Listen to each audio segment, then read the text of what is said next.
presentation. So it's an honor for me to introduce the first speaker, an amazing young man who's fit more into his 28 years than I can even believe. And we're going to hear some of what he's put into that time. He's become an expert on a number of things. In 15 minutes he can only talk about some of them, but it should be a real honor to hear from Dr. Christopher Zalmakari, who is perhaps the first Peace Fellow who came in as a Paul Harris Fellow. So let's hear it from Christopher Zalmakari.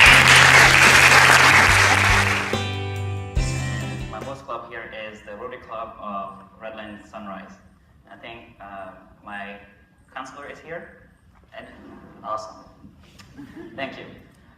This morning, I actually want to share with you sort of my broad reflections, primarily driven and extracted from my own experience, my professional work. I spent most of my life as a refugee, an internally displaced person, up until I moved to the US in 2001. So that experience and what happened after that, which is essentially the work that I've done on issues of nation and state building, primarily in the two Sudan, North and the South. And what I did for my AFE over the summer, which was in Germany. I spent 4 months working on transitional processes in the Middle East and in North Africa. So instead of giving sort of a standard traditional academic presentation, I'm going to reflect and structure my talk around my question, which is, what is the cost of radical peace? What is the cost of radical peace? And it is a journey from the wilderness to the promised land.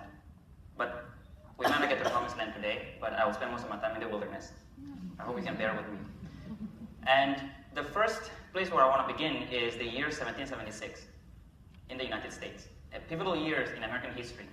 This is the year of the Revolution. And the American revolutionaries will basically pen down words that have been since incorporated into the American legal history, and part of it is in the American Constitution today. And it simply read, "We hold this truth to be self-evident.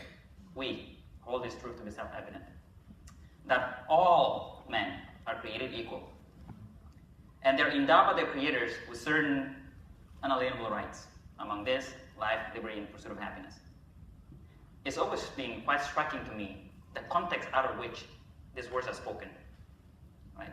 And I want to say a couple of words about that context, because I want to get us from the socio-historical context, which I will gladly call the valley. And in between the valley and the promised land, you have the wilderness, or for those with an academic background, it's the process. African Americans cannot vote. They are traded like commodities on the stock market. Right? Women cannot vote. They're essentially non-citizens as well. The American Indians are also not considered to be citizens, and yet you have these words that are written in the valley, and yet they're pointing toward the future. It says, all men are created equal. So I want to leave 1776, and I want to travel to 1963. The 60s in the US were very dynamic. The civil rights movement at its peak. And the year 1963, a young Baptist preacher, Washington, D.C., takes the stage and says, "I have a dream. I have a dream. I have a dream that one day this nation will rise up and live out its creed." The creed he's referring to is the one I began with. We hold this truth to be self-evident, that all men are created equal. They're endowed with certain rights, life, liberty, and pursuit of happiness. Why is he saying this in 1963? Primarily because that creed had not been fulfilled. Almost 200 years, nearly 200 years. The words are spoken here. We are somewhere here, and yet we're still trying to figure out how to make that work. And what I want to highlight is that what we are witnessing is that everybody's born into a socio-historical context, right? You don't choose your family, you're just born in there. You don't choose your country. You may move out of your country, some people do, but essentially you're born somewhere. And between where you're born and where you're going, there's this massive wilderness. So I want to say a couple of things about Dr. King, Martin Luther King, this Baptist preacher that I'm going to be quoting in this segment. So 1963, he gives the speech, and he leads up the civil rights movement, and the United States is not ready for that, right? So people are hosed down, people are beaten. If you go to Alabama today, you will see names engraved of people that actually died because they went to the South and tried to get people to vote, right? It's not pretty. The process is not, there's nothing pleasant about it. And then a few years later, in 1968, King moves on, takes the civil rights movement, stretches it to Tennessee to help with the sanitary workers' strike.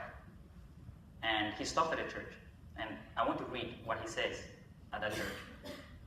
I've seen the promised land.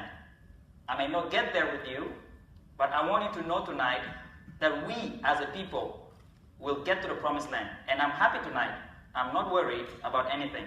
I'm not fearing any man. Mine eyes have seen the glory of the coming of the Lord. He's speaking at a church. He's a Baptist preacher, so keep that in mind. The very next day, he's assassinated. Context, process. If you will, outcome, promised land. I want to take a leaf out of the Americas and travel to the southern tip of Africa. Similar context, slightly different, a bit more brutal. The year is 1950. South Africa has instituted institutional segregation, racially and ethnically. Right? They've hoarded people into reserve, something that some scholars think they borrowed from how the Americans treated the Native Americans in the United States. Some scholars think that. The context, right? You have a divided country. The year 1955. The South African political forces come together and they draft a document. It's called the Freedom Charter. A part of that charter has been incorporated into South African Constitution today. And I want to read the first line. As you can tell, I'm a big fan of first line, especially of critical documents. It says, South Africa belongs to all those who live in it, whites and black. Once again, we find ourselves in the same kind of situation. The words are spoken in the valley, but they don't belong in the valley. They seem to be pointing somewhere else, right?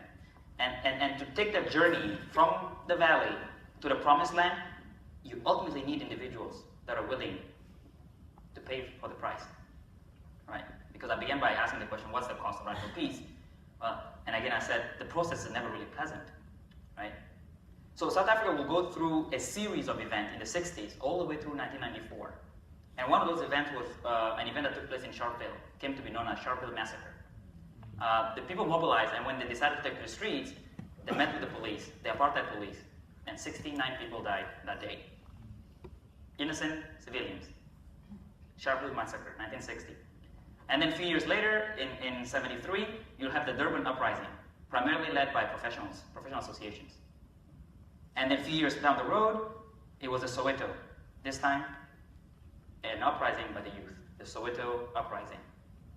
And the students decided that they were basically not going to uphold or respect the apartheid law, right? So language was imposed. They decided no, they were not okay with that. They took to the streets.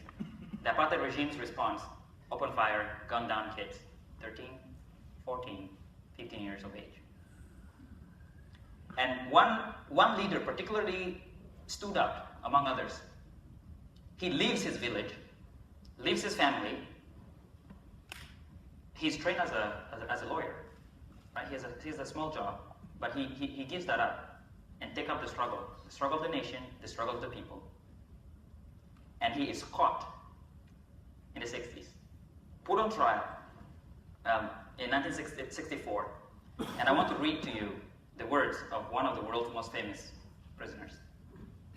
During my lifetime, I have dedicated myself to the struggle of the African people. I have fought against white domination. I have fought against black domination. I have cherished the ideal of a democratic and free society in which all persons live together in harmony and with equal opportunities. It is an ideal for which I hope to live for and to achieve.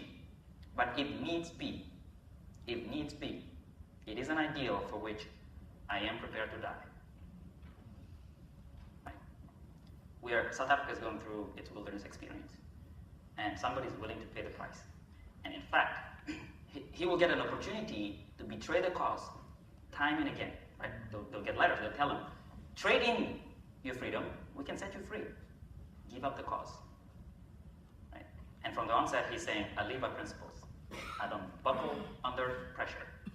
Right? I don't buckle. In fact, I'm willing, right, he's sentenced to life in prison, I'm willing to stay in that prison and spend my life in that 4x4 and live by my principles. And I am reminded by a statement made by Frantz Fanon in the same sort of historical period.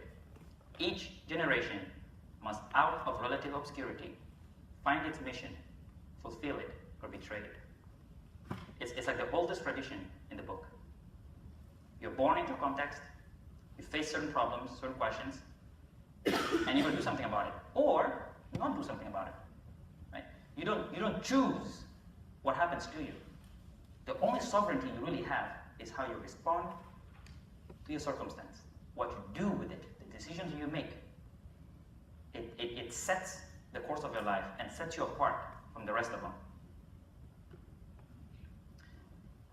I want to return to where I began, the wilderness.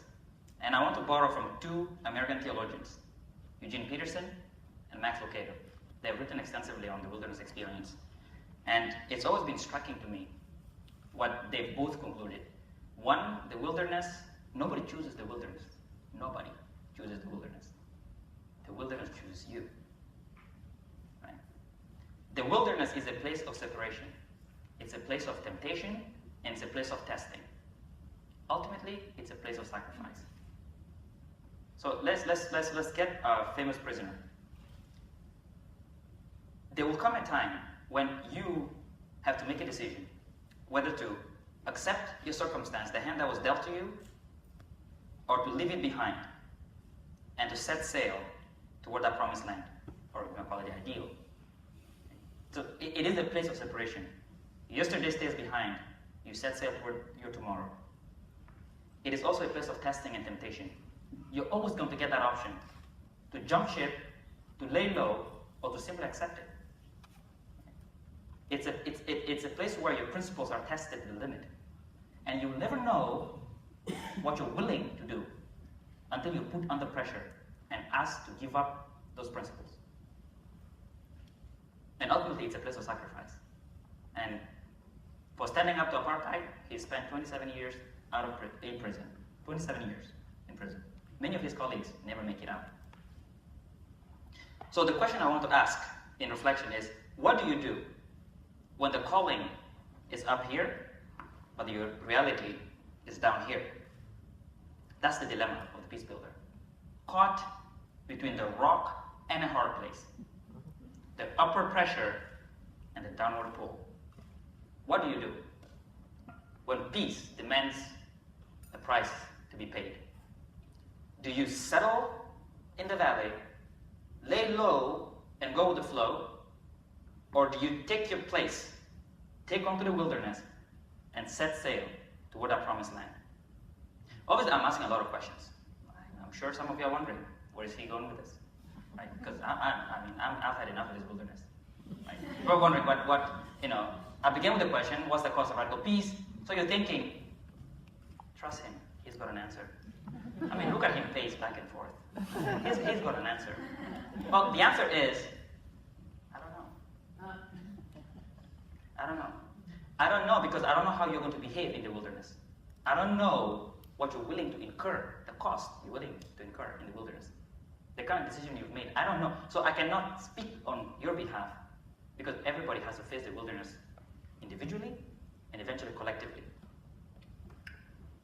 So I do know, what I do know, I don't have an answer for you, but what I do know is that between what is and what ought to be, between the real and the ideal, between the valley and the promised land, there is this gulf, the process, the wilderness.